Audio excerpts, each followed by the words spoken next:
ये फटाफट खबरों का सिलसिला शुरू करते हैं। सुपरफास्ट 100 में मैं हूं आपके साथ अनुराग मुस्कान। मैं हूं आपके साथ चित्रा त्रिपाठी। बड़ी खबर से करेंगे शुरुआत। मुंबई के कैंपा कोला कंपाउंड में अब बीएमसी का हथौड़ा चलने का रास्ता साफ हो गया है।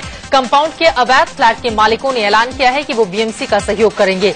मुख्यमंत्री पृथ्वीराज चौहान से मुलाकात के बाद ये फैसला किया गया। कैंपा कोला कंपाउंड में लोगों ने बीएमसी से अपने विरोध प्रदर्शन के लिए माफी भी मांगी। सीएम से मिलने के बाद कंपाउंड के अवैध फ्लैट के मालिकों ने कहा कि वो सुप्रीम कोर्ट के आदेश को मानेंगे और बीएमसी की राह का रोड़ा नहीं बनेंगे। 3 दिन से आर पार के मूड में बीएमसी का विरोध कर रहे कैंपा कोला सोसाइटी के लोगों ने सीएम से मुलाकात की। सीएम ने लोगों को मदद का भरोसा दिया। सोसाइटी के लोगों ने कोर्ट के जरिए लड़ाई लड़ने का फैसला किया है। आज जब बीएमसी की टीम कैंपा कोला कंपाउंड पहुंची थी तो विरोध हंगामे के बीच एक बुजुर्ग महिला बेहोश हो गई थी, जिसके बाद बीएमसी के अधिकारियों को कार्रवाई रोकनी पड़ी। बीएमसी के अधिकारी बिजली और पानी का कनेक्शन काटने आए। मुंबई में कैंपा कोला सोसाइटी में अवैध फ्लैटों को खाली करवाने का काम पिछले 3 दिनों से चल रहा है। पहले दोनों दिन बीएमसी को बैरंग लौटना पड़ा था। अब जब अवैध फ्लैट के मालिक झुक गए हैं तो यहां बीएमसी की कार्रवाई का रास्ता साफ हो गया है।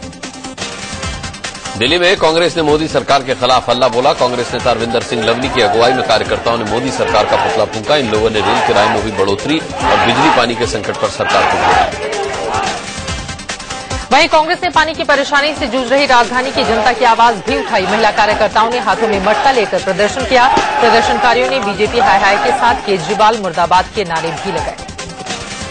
भोपाल में कांग्रेस कार्यकर्ताओं ने रेल किराया बढ़ोतरी के विरोध में जोरदार प्रदर्शन किया। पुलिस और प्रदर्शनकारियों के बीच काफी देर तक धक्का मुक्की होती रही। हंगामे पर काबू पाने में पुलिस वालों के पसीने छूटे। इंदौर में कांग्रेस कार्यकर्ताओं ने मोदी सरकार के खिलाफ ट्रेन रोककर प्रदर्शन किया। किराया बढ़ोतरी के विरोध में जोरदार प्रदर्शन किया। पुलिस और प्रदर्शनकारियों के बीच काफी देर तक धक्का मुक्की होती रही। हंगामे पर काबू पाने में पुलिस वालों के पसीने छूटे। इंदौर में कांग्रेस कार्यकर्ताओं ने मोदी सरकार के खिलाफ ट्रेन रोककर प्रदर्शन किया। इस प्रदर्शन के दौरान कांग्रेसी बीजेपी के झंडे लहराते दिखाई दिए। प्रदर्शन के दौरान ऐसा पहली बार देखने को मिला। वहीं इंदौर में कांग्रेस कार्यकर्ताओं ने रेल किराया बढ़ोतरी के विरोध में मोदी सरकार के खिलाफ अनोखा विरोध किया। यूथ कांग्रेस के कार्यकर्ताओं ने मोदी का मुखौटा पहनकर लोगों को कड़वी चाय पिलाई। एमपी के गुना में भी कांग्रेसी कार्यकर्ताओं ने रेल किराए में हुए बढ़ोतरी के विरोध में प्रदर्शन किया। प्रदर्शनकारियों ने मोदी सरकार का पुतला फूंककर बढ़े हुए रेल किराए को वापस लेने की मांग की। रेल किराए में बढ़ोतरी के खिलाफ यूपी में समाजवादी पार्टी के अलग अलग जगहों में ट्रेन रोककर प्रदर्शन किया। मेरठ और प्रतापगढ़ में एसपी कार्यकर्ता पटरी पर उतर आए और काफी देर तक ट्रेन रोक रखी। यूपी के हर एक जिले में समाजवादी पार्टी ने इसी तरह से ट्रेन रोककर किराया बढ़ोतरी का विरोध किया। मथुरा में एसपी कार्यकर्ता पटरी पर भी बैठ गए तो वहीं मैनपुरी में भी एसपी कार्यकर्ताओं ने ट्रेन रोककर विरोध जताया। प्रधानमंत्री नरेंद्र मोदी के संसदीय क्षेत्र वाराणसी में भी समाजवादी पार्टी ने रेल किराए के विरोध में मोर्चा खोला। वाराणसी के गोलघर इलाके में रेल रिजर्वेशन सेंटर पहुंचकर एसपी कार्यकर्ताओं ने काम को बाधित किया। रेल किराया बढ़ोतरी के विरोध में नागपुर में एनसीपी कार्यकर्ताओं ने रेल रोककर प्रदर्शन किया। एनसीपी कार्यकर्ता रेलवे ट्रैक पर उतर आए और ट्रेन रोक दी। ट्रेन रुकने से यात्रियों को परेशानी का सामना करना पड़ा। केंद्रीय मंत्री उमा भारती ने रेल किराए में बढ़ोतरी को होम्योपैथी दवा की डोज बताया। उन्होंने कहा कि होम्योपैथी की दवा देने से पहले रोग थोड़ा बढ़ जाता है, उससे बाद में जड़ से खत्म किया जाता है। मैंने जो कहा वही मैं कह देती हूँ। होम्योपैथी की दवाई का एक गुण होता है कि वो रोग को जड़ से उखाड़ती है, लेकिन जब वो दवाई की पहली डोज दी जाती है तो जो रोग होता है वो थोड़ा बढ़ जाता है और फिर वो नष्ट हो जाता है वो रोग। लखनऊ में एसपी कार्यकर्ताओं और बीजेपी में कल हुई भिड़ंत के खिलाफ बीजेपी ने मेरठ में मोर्चा खोल दिया। बीजेपी कार्यकर्ताओं ने मुख्यमंत्री अखिलेश यादव का जब पुतला फूंकना शुरू किया तो पुलिस के साथ इनकी झड़प हो गई। केंद्र सरकार ने अब हर महीने रसोई गैस सिलेंडर की कीमत में 10 रुपए का इजाफा करने का फैसला किया है। सरकार का तर्क है कि अभी एलपीजी सिलेंडर पर भारी सब्सिडी दी जा रही है, जिसे कम करके घाटे की भरपाई करनी है। मोदी सरकार फ्यूल पॉलिसी में बदलाव कर एलपीजी गैस सिलेंडर की कीमत बाजार के हिसाब से तय करने जा रही है और इसके लिए हर महीने 10 रुपए का इजाफा होगा। हालांकि सब्सिडी वाले 12 सिलेंडर का कोटा बरकरार रहेगा। अपने पूर्व बॉयफ्रेंड और कारोबारी पार्टनर नेस्वाडिया पर बदसलूकी का आरोप लगाने वाली प्रीति जिंटा मुंबई लौट आई हैं। सूत्रों से खबर है कि सोमवार को प्रीति पुलिस के सामने अपना बयान दर्ज करवा सकती है। प्रीति जिंटा ने नेस्वाडिया के खिलाफ मुंबई के मरीन ड्राइव थाने में शिकायत दर्ज करवाई थी और फिर अमेरिका चली गई थी। पुलिस ने उन्हें बयान दर्ज करवाने के लिए 7 दिनों का वक्त दिया था और इसीलिए वो मुंबई आई हैं। बताया जा रहा है कि प्रीति नेस मामले में मुंबई पुलिस एक बड़े क्रिकेटर के बेटे का भी बयान दर्ज कर सकती है। खबर है कि प्रीति और नेसवाडिया के बीच जब विवाद हो रहा था तब वानखेड़े स्टेडियम में एक बड़े क्रिकेटर का बेटा भी मौजूद था। सूत्रों के मुताबिक नेसवाडिया ने इस बड़े क्रिकेटर के बेटे से भी बदसलूकी की थी। दरअसल उसने नेस को रोकने की कोशिश की, जिस पर नेस भड़क उठे थे। मुंबई पुलिस अब इस बड़े क्रिकेटर के बेटे से बतौर गवाह बयान दर्ज करना चाहती है। गाजियाबाद में पेपर लीक होने के बाद UP combined pre medical test की परीक्षा रद्द कर दी गई है। सरकार ने मामले की जांच के आदेश भी दे दिए हैं। दरअसल गाजियाबाद के इलाहाबाद बैंक और स्टेट बैंक में सीपीएमटी के पेपर रखे हुए थे। जिस बॉक्स में ये पेपर रखे थे उस बॉक्स में छेड़छाड़ हुई थी, जिसके बाद डीएम ने पेपर लीक होने की बात कहते हुए परीक्षा रद्द करने की सिफारिश कर दी। गाजियाबाद में परीक्षा केंद्रों पर सुबह सुबह ही लड़के लड़कियां परीक्षा देने पहुंच गए थे, लेकिन तभी उन्हें पता चला कि सीपीएमटी की परीक्षा रद्द कर दी गई है। यूपी में कई जगहों पर करीब 1 लाख परीक्षार्थी सीपीएमटी की परीक्षा देने पहुंचे थे, तभी उन्हें बताया गया कि परीक्षा रद्द कर दी गई है। परीक्षा रद्द होने से राजधानी लखनऊ से लेकर वाराणसी और कानपुर तक में छात्र छात्राएं निराश दिखाई दी। मध्य प्रदेश में व्यापम घोटाले से हड़कंप मच गया है। इस मामले में पुलिस ने 6 और लोगों को गिरफ्तार किया। एसटीएफ की टीम ने मुरैना से 6 लोगों को गिरफ्तार किया। इन 6 गिरफ्तारियों को मिलाकर अब तक इस मामले में कुल 24 लोग गिरफ्तार हो चुके हैं।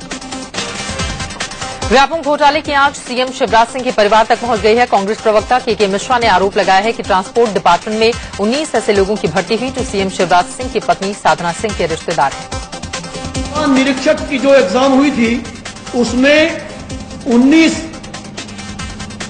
नियुक्तियां माननीय मुख्यमंत्री जी की सम्मानित धर्मपत्नी साधना सिंह जी का पियर यानी मुख्यमंत्री जी का ससुराल गोंदिया, उससे 19 लोगों का चयन हुआ है। व्यापम घोटाले पर मध्य प्रदेश के मुख्यमंत्री शिवराज सिंह चौहान ने विरोधियों के आरोप पर चुप्पी तोड़ी है। उन्होंने कहा है कि जल्द दूध का दूध और पानी का पानी होगा। व्यापम घोटाला पीएमसी फर्जीवाड़ा की बात क्यों हो रही है?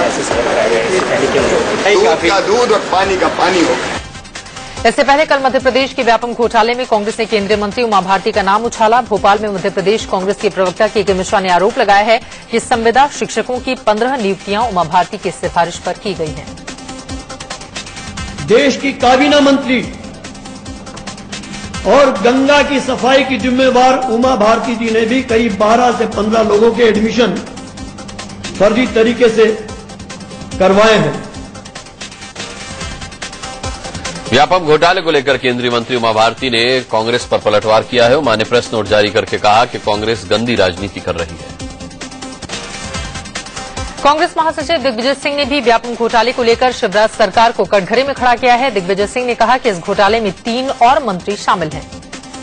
अभी 3 मंत्री और भी इसमें शामिल हैं और अभी तक तो केवल शिक्षक की भर्ती का प्रकरण बना है। इसमें 6-7 तरह की भर्तियां और हुई हैं। व्यापम घोटाले में शिवराज सिंह चौहान पर कांग्रेस ने सवाल उठाया तो बीजेपी ने इसे खारिज कर दिया। बीजेपी नेता मुख्तार अब्बास नकवी ने कहा कि भ्रष्टाचार के चलते सत्ता से बाहर हुई कांग्रेस अब दूसरों पर आरोप लगाकर टाइम पास कर रही है। कांग्रेस जो है वो आरोप पार्टी बन गई है और हर दिन जो है वो एक नया एलिगेशन, हर दिन एक नया आरोप, प्लान सीरियस और जिसका कि कोई अर्थ ना हो उस तरह के एलिगेशंस को लगाने के लिए करने दीजिए। थोड़ा सा अपना समय पास कर रहे हैं वो। एनसीपी प्रवक्ता डीपी त्रिपाठी ने शिवराज सिंह चौहान का बचाव किया। उन्होंने कहा कि जब तक जांच पूरी न हो जाए किसी मुख्यमंत्री पर सवाल उठाना ठीक नहीं। जब तक मामला प्राथमिक दौर की न्यायिक प्रक्रिया भी पूरी न करे तब तक मुख्यमंत्रियों के खिलाफ आरोप लगाना मेरे हिसाब से उचित नहीं है। इराक में सुन्नी चरमपंथियों के आतंकी गुट आईएसआईएस का तांडव थमने का नाम नहीं ले रहा। शहर दर शहर कब्जा जमाते आगे बढ़ रहे आतंकियों ने कई जगहों पर गाड़ियों को आग के हवाले भी कर दिया। आईएसआईएस के आतंकी खुलेआम इराक के कई शहरों में टैंक के साथ नजर आए। सड़कों पर टैंक लेकर उतरे। इन आतंकियों के चलते दहशत फैल गई। टैंक से गोले बरसाते हुए ये आतंकी लगातार आगे बढ़ रहे हैं। इराक के कई शहरों में परेड निकालकर आईएसआईएस के आतंकी दहशत फैलाने में जुटे हुए हैं। ये आतंकी और इनके समर्थक काले झंडे के साथ साथ शहर के एक शहर से दूसरे शहर में पैदल मार्च करके नारेबाजी करते देखे गए। इराक के कई शहरों में आईएसआईएस के आतंकी शिया समुदाय के लोगों पर कहर बरपा रहे हैं। हाथ बांधकर ये आतंकी इन लोगों को ले जाते हैं और फिर गोलियों से उड़ा देते हैं। आईएसआईएस आतंकियों के तांडव की ऐसी तस्वीरें लगातार आ रही हैं। इराक के मोसूल में अगवा भारतीयों को लेकर बड़ा खुलासा हुआ है। हिंदुस्तान टाइम्स के मुताबिक बंधक भारतीयों को आईएसआईएस आतंकी इराक या अमेरिकी सेना के हमले में इंसानी ढाल बना सकते हैं। यह खुलासा आईएसआईएस की कैद से छूटकर भागे इकलौते भारतीय हरजीत सिंह ने किया है। हिंदुस्तान टाइम्स अखबार ने एक इराकी अफसर के हवाले से बताया है कि भारतीय बंधकों से विस्फोट और हथियार ढोने के लिए कुली की तरह काम कराया जा रहा है और जब आईएसआईएस के आतंकी पर हमले की नौबत आएगी तो इन भारतीय बंधकों को आगे कर दिया जाएगा। अंतर्राष्ट्रीय मानवाधिकार संस्था एमनेस्टी इंटरनेशनल ने इराक में नजफ में सैकड़ों भारतीयों के फंसे होने का दावा किया है। संस्था ने कहा कि कई कंस्ट्रक्शन कंपनियां भारतीयों के पासपोर्ट वापस नहीं कर रही। दिल्ली में शिया मुस्लिम समुदाय के लोगों ने इराक में लोगों पर हो रहे जुल्म के विरोध में प्रदर्शन किया। प्रदर्शनकारियों ने पोस्टर बैनर लेकर जुलूस निकाला और संसद मार्ग थाने के बाहर नारेबाजी की। इराक में फंसे पंजाब के गुरदासपुर के जसवंत सिंह के घर वापस लौट आए, लेकिन यहां आकर उन्हें सदमा लगा। चंद दिनों पहले ही उनके भाई की मौत हो चुकी थी। जैसे ही वो घर पहुंचे माहौल गमगीन हो गया और हर किसी की आंख नम हो गई। पंजाब के अमृतसर में कई परिवार अभी भी अपनों के इराक से लौटने का इंतजार कर रहे हैं। सुखविंदर और जोगिंदर के घरवाले इराक से खुशखबरी के इंतजार में हैं, लेकिन अब तक उनके बारे में कोई खोज खबर नहीं मिली। इराक के बसरा में फंसे दीदार सिंह का घरवाले इंतजार कर रहे हैं। जम्मू के कोलय गांव में दीदार का परिवार दहशत में है। हरियाणा कांग्रेस में खुलकर बगावत सामने आई है। बीरेंद्र सिंह ने मुख्यमंत्री भूपेंद्र सिंह हुड्डा का विरोध करते हुए नेतृत्व परिवर्तन की मांग की है। उन्होंने कहा कि अगर हुड्डा के नेतृत्व में चुनाव हुए तो वो कांग्रेस से चुनाव नहीं लड़ेंगे। हुड्डा चीफ मिनिस्टर रहते रहते कांग्रेस इसके नेतृत्व में चुनाव कराएगी तो बीरेंद्र सिंह कांग्रेस के झंडे के नीचे चुनाव नहीं लड़ेंगे। हरियाणा के कद्दावर कांग्रेस नेता बीरेंद्र सिंह ने बीजेपी से नजदीकियां बढ़ने के कयास को खारिज किया। उन्होंने कहा कि बीजेपी के किसी भी नेता से उनकी मुलाकात नहीं हुई है। वहीं हरियाणा के मुख्यमंत्री भूपेंद्र सिंह हुड्डा ने कहा है कि जनता कांग्रेस के विधायक और सोनिया गांधी के अलावा उन्हें कोई भी पद से नहीं हटा सकता। हुड्डा ने शुक्रवार को कांग्रेस अध्यक्ष सोनिया गांधी से मुलाकात भी की थी। केंद्रीय मंत्री प्रकाश जावड़ेकर ने महाराष्ट्र के कोल्हापुर में कहा कि कांग्रेस महाराष्ट्र के मुख्यमंत्री बदलने की तैयारी कर रही है, लेकिन जनता आने वाले विधानसभा चुनाव में बीजेपी सरकार को लाने का मन बना चुकी है। विदेश मंत्री सुषमा स्वराज 25 जून को 3 दिनों की बांग्लादेश दौरे पर रवाना होंगी। सुषमा बांग्लादेश के विदेश मंत्री से द्विपक्षीय बात करेंगी। विदेश मंत्री बनने के बाद सुषमा की यह दूसरी विदेश यात्रा है। इसके पहले वो पीएम के साथ भूटान गई थी। बांग्लादेश के 3 दिनों के दौरे पर विदेश मंत्री सुषमा स्वराज मेजबान राष्ट्रपति अब्दुल हमीद से भी मुलाकात करेंगी। साथ ही बांग्लादेश की प्रधानमंत्री शेख हसीना से भी वो मिलेंगी। केंद्रीय मंत्री नितिन गडकरी ने कहा है कि बीजेपी के वरिष्ठ नेता लालकृष्ण आडवाणी में राष्ट्रपति बनने की काबिलियत है। उन्होंने कहा कि जो नेता डिप्टी पीएम रह चुका है उसे अगर लोकसभा अध्यक्ष बनाया जाता है तो ये तर्कसंगत नहीं होता। नितिन गडकरी ने मुरली मनोहर जोशी को योजना आयोग का उपाध्यक्ष बनाए जाने की खबरों का खंडन किया है। गडकरी ने कहा कि मुरली मनोहर जोशी बीजेपी के थिंक टैंक हैं और पार्टी निश्चित रूप से उनके अनुभव और ज्ञान का इस्तेमाल करेगी। दिल्ली के न्यू अशोकनगर इलाके में बीजेपी के एक कार्यक्रम में एक नाबालिग लड़का पानी बांटता नजर आया। इस कार्यक्रम में मोदी सरकार के मंत्री जुएल ओरम भी मौजूद थे, लेकिन किसी ने भी बच्चे को ऐसा करने से रोकने की कोशिश नहीं की। दिल्ली यूनिवर्सिटी में FYUP और यूजीसी और डीयू कुलपति आमने सामने आ गए हैं। यूजीसी ने डीयू और संबंधित कॉलेज को निर्देश दिया है कि वह सभी एडमिशन 3 साल वाले अंडर ग्रेजुएट प्रोग्राम हो। इस सेशन में FYUP नहीं चलेगा। वहीं डीयू के कुलपति दिनेश सिंह अभी भी FYUP यानी कि 4 साल के अंडर ग्रेजुएट कोर्स पर अड़े हुए हैं। छात्रों के साथ बच्चों के माता पिता भी इसे पैसे लूटने का जरिया बता रहे हैं। प्रधानमंत्री नरेंद्र मोदी के संसदीय क्षेत्र वाराणसी की काया पलटने वाली है। वाराणसी, श्रावस्ती और कुशीनगर को इंटरनेशनल टूरिस्ट हब बनाने के लिए वर्ल्ड बैंक ने $30 करोड़ यानी कि 1800 करोड़ की योजना को सैद्धांतिक सहमति दी है। बुद्ध सर्किट से जुड़े वाराणसी, श्रावस्ती और कुशीनगर के अफसरों के साथ वर्ल्ड बैंक की टीम ने एक अहम बैठक की। इस सर्किट के टूरिस्ट क्षेत्रों को विकसित करने की योजना पर विचार हुआ। वर्ल्ड बैंक ने आर्थिक मदद की भी बात कही। एक बार फिर सड़क पर नशे और रफ्तार का कहर देखने को मिला।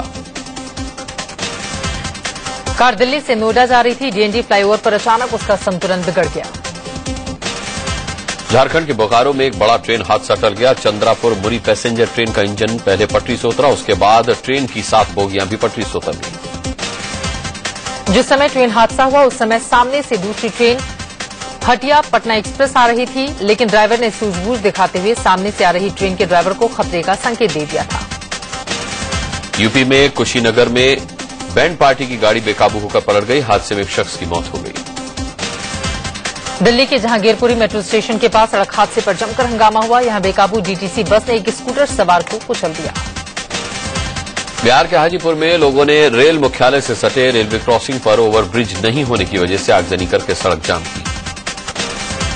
एमपी के भिंड में पुलिस ने एसडीएम पर हमला करने वाले हमलावरों के घर में घुसकर जमकर तोड़फोड़ की। यूपी के बुलंदशहर में समाजवादी पार्टी के विधायक गुड्डू पंडित पर अपनी ही पार्टी के एक नेता की पिटाई करने का आरोप लगा है।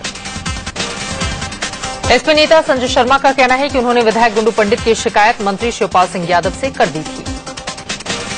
इलाहाबाद जंक्शन पर नशे में धुत एक सिपाही की महिलाओं ने पिटाई कर डाली। दिल्ली के वेलकम इलाके में 2 दरिंदों ने एक महिला से गैंगरेप किया। महिला ने गैंगरेप के आरोपियों समेत 4 लोगों के खिलाफ केस दर्ज किया है। महिला का आरोप है कि 16 जून की रात 4 लड़के उसके घर में घुस आए, फिर कोल्ड ड्रिंक में नशा मिलाकर उसे पिला दिया। दिल्ली के हाई सिक्योरिटी जोन चाणक्यपुरी में भी गैंगरेप का मामला सामने आया है। आरोप है कि जॉब दिलाने के नाम पर 2 लड़कों ने एक मशहूर होटल के करीब कार के अंदर महिला से गैंगरेप किया। पीड़ित के मुताबिक उसे कोल्ड ड्रिंक में नशीला पदार्थ मिलाकर आरोपियों ने दिया और फिर गैंगरेप किया। दिल्ली के मुकुंदपुर इलाके में एक शख्स ने अपने ही सगे भाई को गोली मारकर मौत के घाट उतार दिया। मां की मौत के बाद 13वीं संस्कार से पहले ही संपत्ति को लेकर दोनों में झगड़ा हो गया था। बताया जा रहा है कि मां की मौत के बाद 5 भाई बंटवारे के लिए बैठे, लेकिन संपत्ति को लेकर विवाद हो गया।